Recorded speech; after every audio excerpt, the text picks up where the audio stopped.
All right. Well, thank you all for being here. We are doing our third quarterly convening for our family empowerment work. Today, we are discussing spring break and family learning time. So we have some panelists who will talk more about what their organizations do and provide additional insight on spring break and family learning time. This is the agenda for today.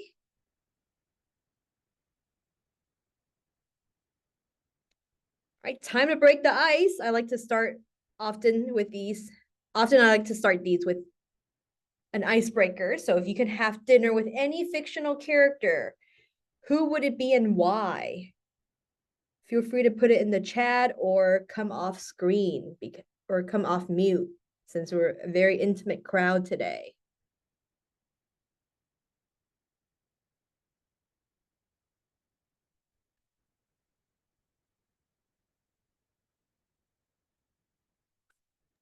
I think mine would have to be the first thing that keeps coming to mind is somebody from like a show like Downton Abbey or something like that.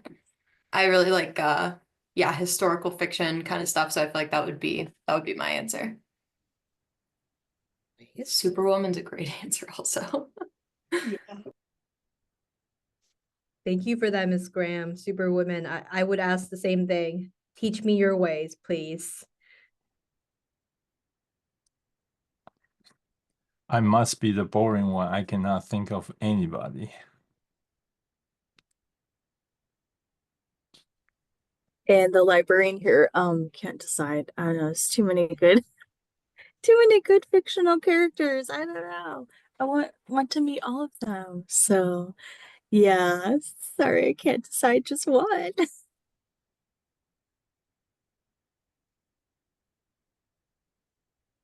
I'll share that in February there was a book I read called A Man Called Off or OVE. I don't know how to pronounce the name.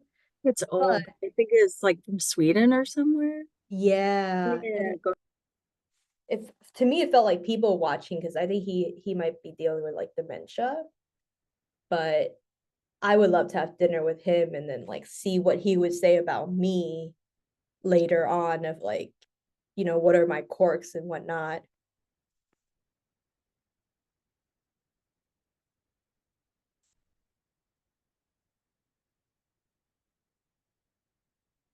I know Kim's here. I don't know if Kim wants to share.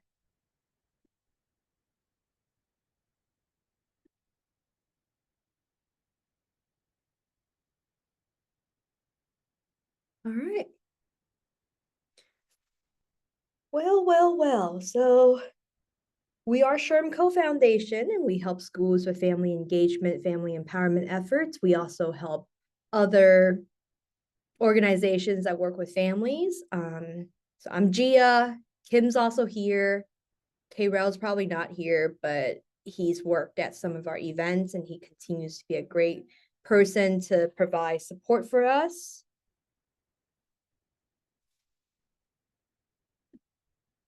And these are our school partners.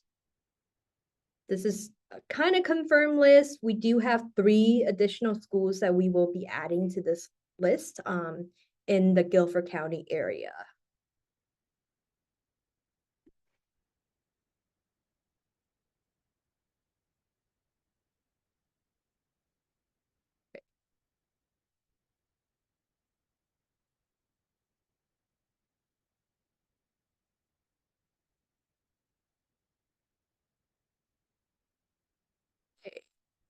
So the purpose of this, hoping to help school partners understand the importance of family learning time, explore diverse program offerings. So I know Kaiwen, Patrina, and Stephanie, you all will be sharing more about your programs, whether or not you guys have spring break activities, and also year-round activities.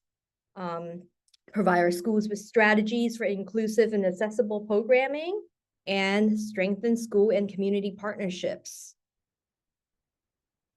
All right, another question. What is the favorite learning experience you had outside of school as a child?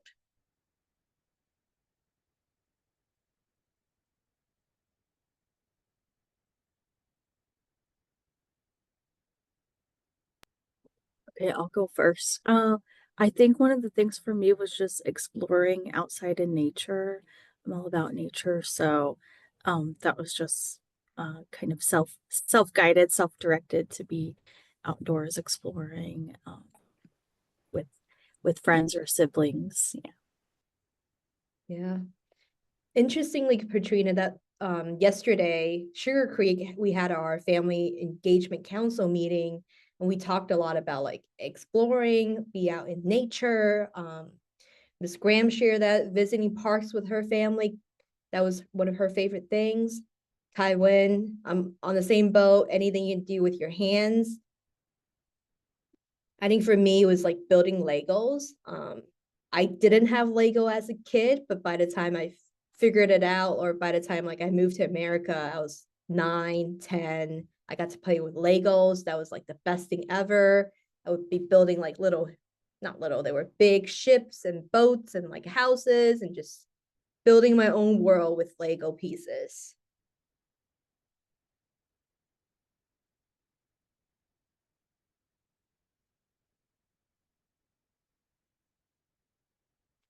If Stephanie or Kim, if either one of you want to share your favorite learning experience you had outside of school as a child. Yeah, I would say mine. Honestly, it was mostly about reading. Like I was a really, really big reader as a kid, and I still am. And I feel like that's still the way that I learn new things now is just picking up a book on a random topic. Or I mentioned historical fiction earlier. That's something I really enjoy. But I feel like that was a lot of what I was doing as a kid outside of school, just to learn about new things or kind of experience new things. Lovely. Kim also shared that, she loved being outside in Mexico as a kid. So I think we all like to learn here. We all like to be outside. Yes. Great. All right, some best practices or some reasons why family learning during spring break matters. So in the school world, we're always thinking about testing, learning loss, anything you can do with families during spring break, it will prevent learning loss. It's a structured but flexible approach to learning, and it helps students retain knowledge and stay engaged, helps them keep that routine of learning. It strengthens family bonds when we're doing something together as a family. So definitely positive family interactions. It's a way for families to create lasting memories together. It encourages curiosity and exploration. So spring break is a great opportunity for hands-on, interest-driven learning outside the classroom. Supports social emotional development. I know social emotional intelligence has been a big key word the last couple years. So engaging activities like storytelling, outdoor adventures, and community service can help students develop critical life skills. Best practices, make learning fun and hands-on. And I'm sure our expert panelists will talk more about this later. Encourage interactive activities like science experiments, art projects, and nature exploration. Promote games and puzzles that builds problem solving and critical thinking skills. Share STEM and literacy focused activities that are easy to do or in the community. We want to encourage schools to also use and leverage community resources like libraries, museums, parks, other local organizations that have free or low-cost educational events during breaks. So Patrina's, I'm sure you're going to share more about this later, about all the stuff that the library does for spring break. And encouraging families to explore historical sites like cultural centers, nature trails for hands-on learning. We can highlight virtual learning opportunities like educational apps and online workshops. And the other best practices, integrate learning into everyday activities. So cooking together teaches math, science, and also cultural awareness. Shopping trips or budgeting exercises can reinforce math skills and also financial literacy skills. Storytelling and journaling will encourage literacy, reflection, and creativity.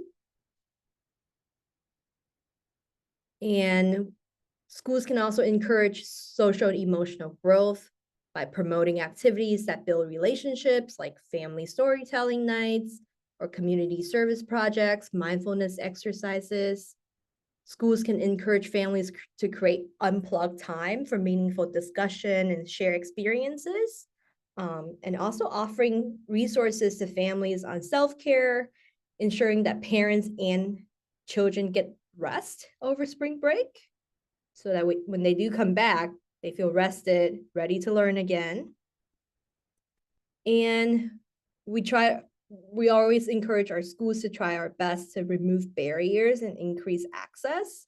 So make sure that spring break programs are widely accessible, making sure materials are translated, that they're in digital and print formats, advocating and finding where the scholarship opportunities are, if there are any transportation support, flexible scheduling to help more families participate, and partnering with other local organizations to provide free learning kits, books, take-home activities for families with limited resources.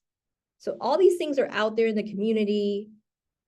We'd love to help our schools find these things, get you all connected to them.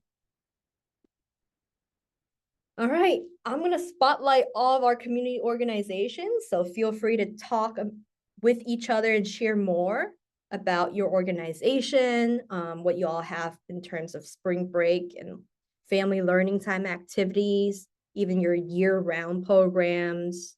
If you have any advice for families about spring break and learning time, we have Stephanie from North Carolina Council on Economic Education. We have Kaiwen from Queen City Robotics, and also Patrina from the Allegra Westbrook's Regional Library. So I'm gonna let you three take it on, and Mrs. Graham, since you're here, feel free to ask them questions, but I do have some guiding questions. You all don't need to answer all of them. Feel free to talk with each other, and I'll let you guys all take it from here. Well, if anyone wants to go first, feel free, because I have a lot of stuff I could share from the library, but I want to respect everyone participating. Don't want to take all the airspace. So. Oh, sure, I can share a little. So Quincy Robotics, our focus is really on the year-round robotic competition, robotic programs. So the students, they are the one organize the robotic team. They go through a competition. They can learn all kinds of things, like a lot of things was shared earlier, talking about budgeting and talking about planning and everything. Those are the activity our students do. They have to be the one coordinate the team. They are the one doing the outreach. They are the one doing the budgeting. They are the one doing the in order to go through the competition, they are the one that design the robot, and they are the one manufacture the robot. So we are really focused on 7th grade to 12th grade for our year-round program. Now talk about spring break.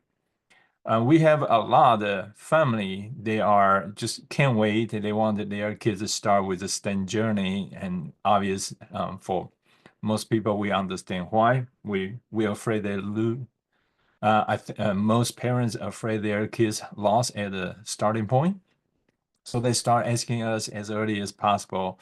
I got a third grader, not third grader, 3-year-old, and the parents of a 3-year-old asking, they say, can they start with robotics?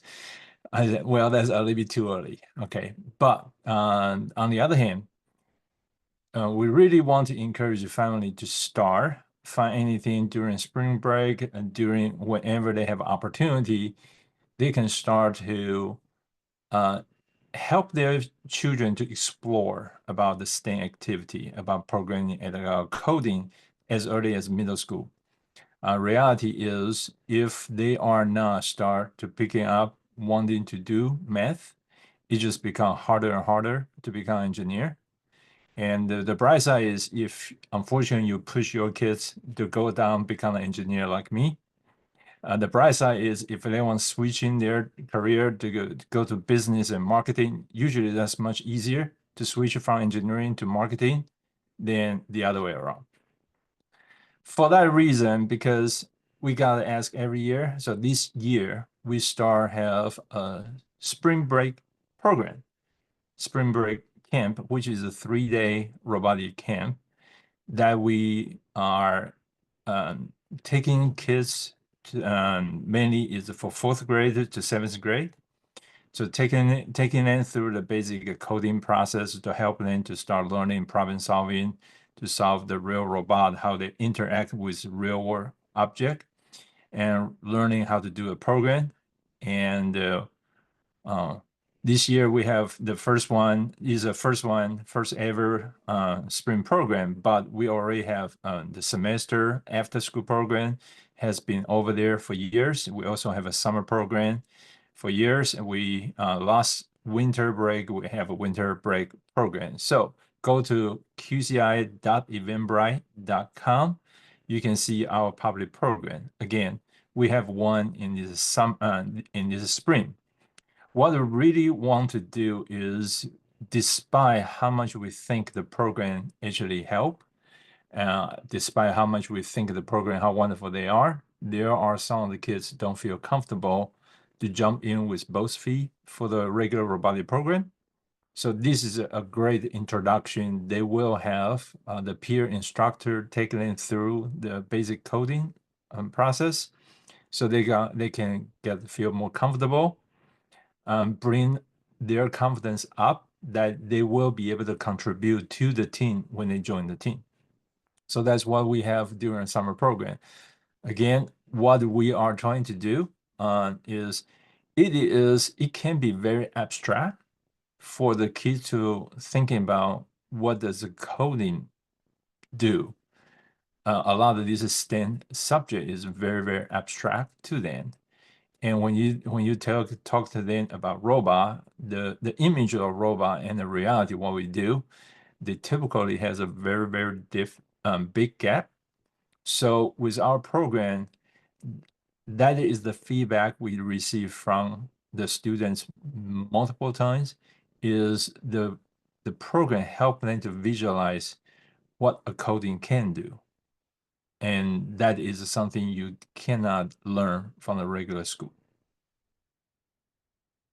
Okay. Thank you, Kaiwen. Can you share more about I know you guys provide financial aid or scholarships for the students or families who are from Title I or low income schools. Can you just share a little bit more about that? So when we do that whenever we can, we are working very hard to try to get as many grants as possible. So this is spring break. If the student can provide evidence support for us to know it's legit, then the evidence could include the government's the documentation to demonstrate they are participating in government assist program, such as SNAP, such as Medicaid, or they demonstrate they are enrolled, they are part of the Title I school.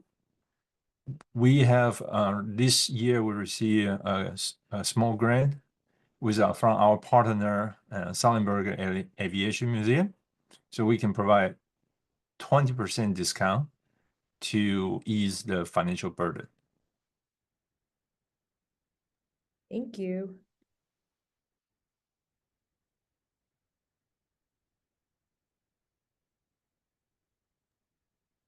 Next, just about our programs. So the North Carolina Council on Economic Education, our kind of target audience very broadly is kindergarten through 12th grade teachers and students. So I'll talk specifically about our like family related programs, since that's what we're discussing here today. One of those is called the Family Financial Fun Night program, and that is something that we offer at schools where we'll typically pair it with something the school already has going on, like a PTA night or, you know, a fall fest, curriculum night, anything like that, where the school already has like a captive audience. and we will offer financial literacy-based activities alongside that. So typically we bring in 5 to 6 stations. Each station would have its own activity, and we recruit industry professionals to come and actually volunteer and facilitate those activities with the families. So a lot of the times those are from people like, banks or credit unions, maybe insurance firms, other folks that we are partnered with kind of at the state level. Those programs, we really look for families to come with their kids and do those activities alongside their kids. Goal being that they are, maybe starting a conversation they've never had or building on a conversation that maybe they've already tried to have with their kids, and trying to provide kind of age-appropriate activities and resources that they can use to continue those conversations. The second thing I'll mention is, I think, what would be probably appropriate for a spring break period, which would be this free resource that we have access to called the Family at Home Fun Pack. It's really closely related to the types of activities that we do at our Family Financial Fun Nights, but they are basically just a PDF, worksheet kit that you can pull either for free online. You can also print it, but it has segmented activities for different age groups. So there's a kindergarten through 2nd grade one, a 3rd through 5th grade one, there's a middle school age and a high school aged one. Again, those are completely free for folks to access online. And they have worksheets, activities, discussion topics, suggested reading, kind of a wide variety of things that people can really take advantage of on their own time. And again, those are great opportunities for kids to be really interacting with their parents on those topics outside of just working on a worksheet by themselves. So those are kind of the 2 main things I'd mention. And I'm happy to answer questions about either of those. Stephanie, can you drop the link in the chat for these Yes. packets? Absolutely. Thank And you. if schools are interested in hearing more about the Family Financial Fun Night program or potentially scheduling that at their school, people can also get me by email, and I'll provide that as well. Thank you. Yeah, of course. Right, yes, I'm next. Yes. Okay. So, hi everybody. I'm Patrina Garza over from Charlotte Mecklenburg Library. I do work over at our Allegra Westbrook's Regional Library, which, as Gia already mentioned, which is over on the historic west end of Charlotte. So most of what I'll talk about as far as like programs and events for families is geared for families with children from birth to about 11 or 12 years old. So, since I am part of our children's services division, but we want to emphasize that the library at all of our branch locations offers free programming for all ages. So babies through adults. So there's a variety of things for everyone. Specifically, during summer break, I am allowed to share we will have a couple of closure dates. So our summer break offerings will be a little different this year. Due to a computer upgrade, computer system upgrade. So we will have a couple extra days where we will be closed. So if kiddos are in the CMS schools, then we'll be here those other days, but it'll be on the library's website for those closures. But of course, during spring break, everyone's welcome to visit any of the branches for any programming or events. What's great about having year-round hours at the public library is we have program and event offerings pretty much every day of the week. Specifically, our regional library locations will have programming, whether it's, a maker craft program or maybe a book club or a cooking program or an art program. There's all different a variety of topics and literacies that are focused on, maybe language learning. So lots of different things for families to enjoy learning together or separately, depending on the audience for the program or event. But also, for spring break, we do have our hours at the library that's evening and weekend for Saturdays at least. And some Sundays. So feel free, families can come out to any branch library location that's convenient for them. And then I can share the link for our online events calendar.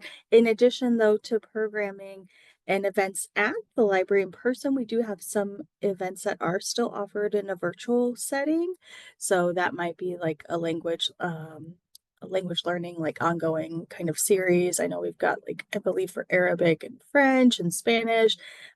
We also have, of course, a diverse offering for our books, physical print items, as we say. So we've got Braille books, we have large print, we have a variety of languages that families could take advantage of, as far as if their kiddos are practicing and learning to read in a new language, perhaps other than what's spoken at home. So we've got Arabic, French, German, Mandarin, Korean, Japanese, Russian, Vietnamese. So a variety of languages. So I want to point that out. And then again, to emphasize, everything as far as programming and events at the library is free and no cost to families. And in addition to all of the wonderful events and programs, we have probably about 150 resources that are available for free through the library and with a Charlotte Mecklenburg Library card. So a lot of those are accessible online. So that might be language learning through our transparent language learning platform. It might be using some of our databases for just ongoing learning. We've got streaming content through Canopy and ebooks through Libby and Hoopla. So there's really thousands of things accessible through the library, all at no cost and ad free for all the streaming content. So there's some great things to access at home if families have Wi-Fi or a smart device with a data connection. And then just to emphasize, like, there is hopefully a variety of things for everybody. And when families do visit our online events calendar, they'll be able to see those programs and events happening both during spring break and year round. And then we do also offer, for the older kiddos, so if there's older siblings like teens and the teenagers and things like that, for more of our teen services programming. So we've got some kind of career exploration things available as well. My focus area is more children's services, so that's I'm kind of heavy on the family focused programming.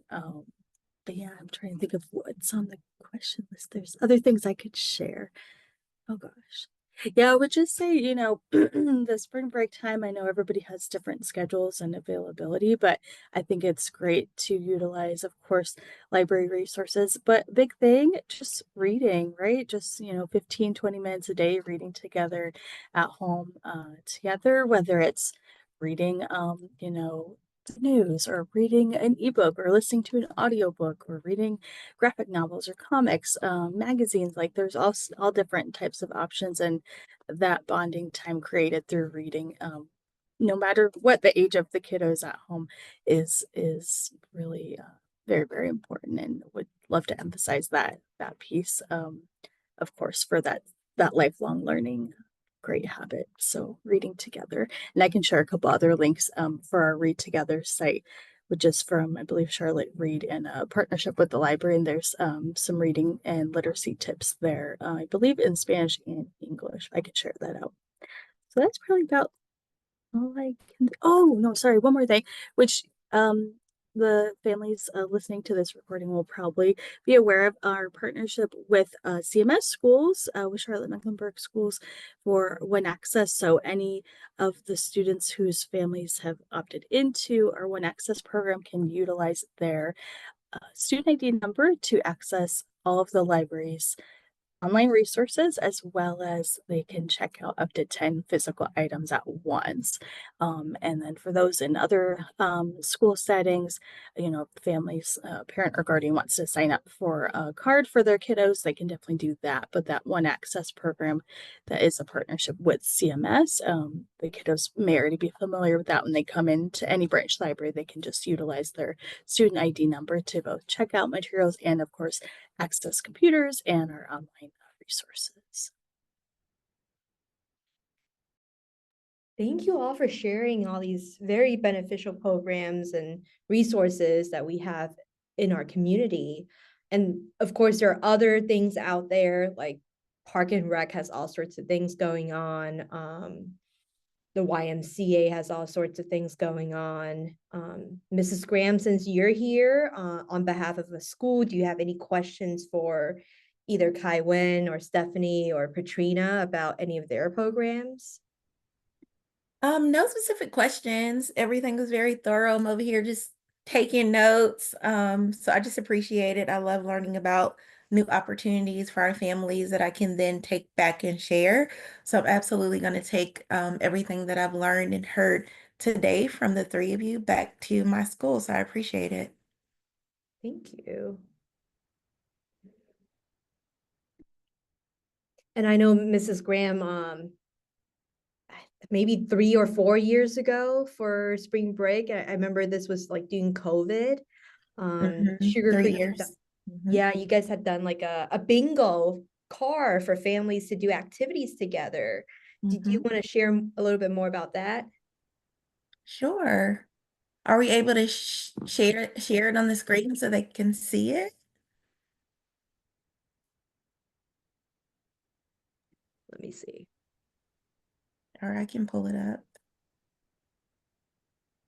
See if we can do it now.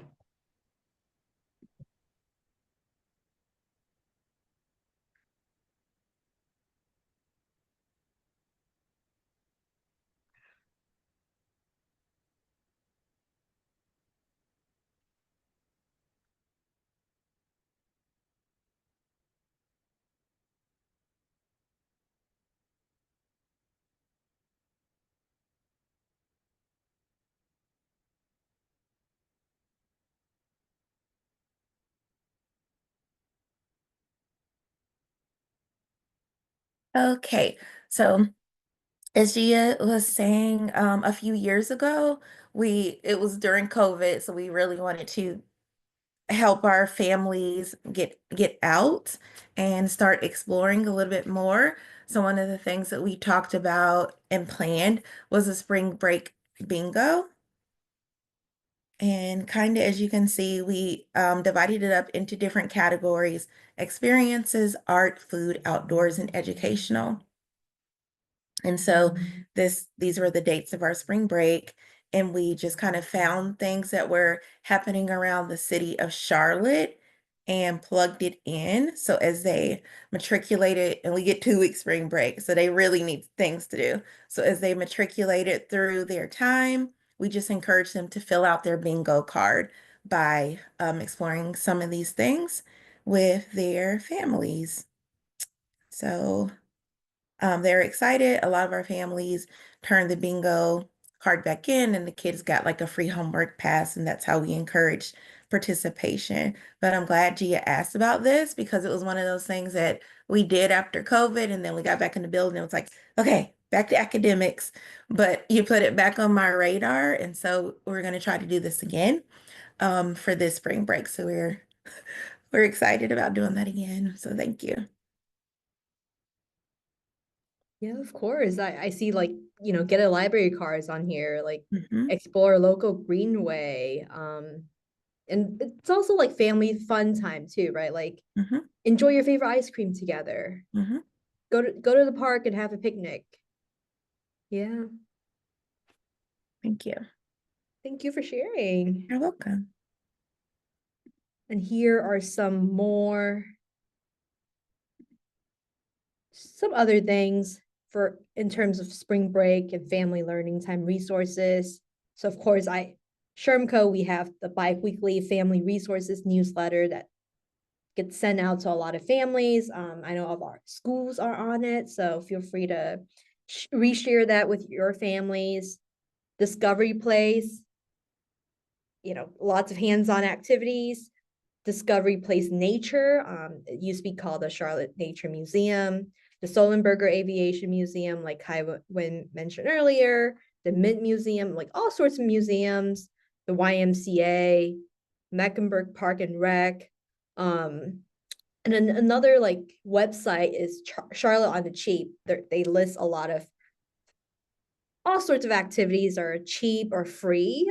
Some are family friendly, some are not, but it's all around town. You just gotta look at what's going on or see what your interests are. But those are just some things that families can take advantage of.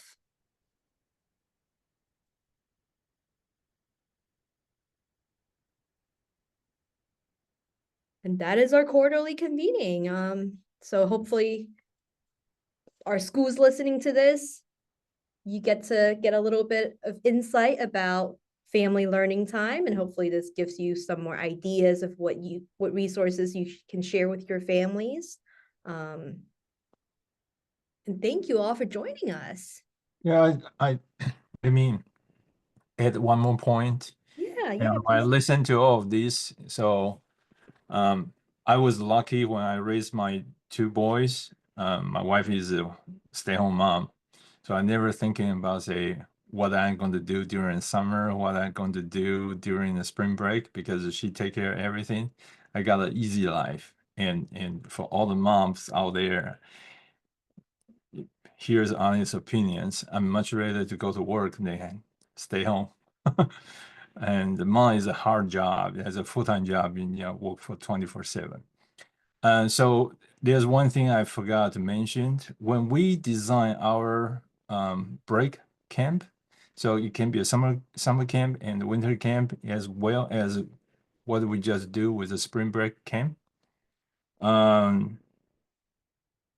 The feedback we got from the family to say, can you change the schedule? And as I mentioned, I have no idea what they're talking about until they start talking to say, I don't want my kid just stay home, play video game and watch TV and be with babysitters. I want to do something before they bring rods. Okay, well, I should say, what does that mean? I said, I cannot take it into your site. Can you change the schedule to allow us to drop the kids at 8 o'clock, pick them after 4:30? I said, oh, I start realize I never have to do that because my wife take care of that. So when you hear what we're saying, that is the reason QCI decide to take on the camp as an offering for from our nonprofit. Is we believe the working parents, their life is difficult because the schedule. So whatever we can do, we like to do it. So what we try to do this as a combo that we help the parents to figure out what they can do without taking a day off, because some of their job is very demanding. So we say, hey, drop your kids with us. We take care of them. We help them to learn something, and we turn them back to you with that extra knowledge about STEM education. Maybe they want to become an engineer in the future, where they start. Like one of the girls from our nonprofit organization told me to say, when she was young, she doesn't believe she can be an engineer because she's a girl. I said, who told you that? It doesn't make sense at all. And I have many female engineers work for me in the past. They are awesome. So what are you talking about? Having them to participate in this kind of program helps for them to realize they can do whatever they want to do if they put their mind to it. So just wanted to use this opportunity when you send out the video for all the family, and is when we are trying to do this, we try to do what we know how to do the best and try to offer that as a help for the family who is looking for something for their kids to do during the downtime. You know, making a video game in the future is way much better than just playing video game all day long. Thank you. John, back to you. Thank you.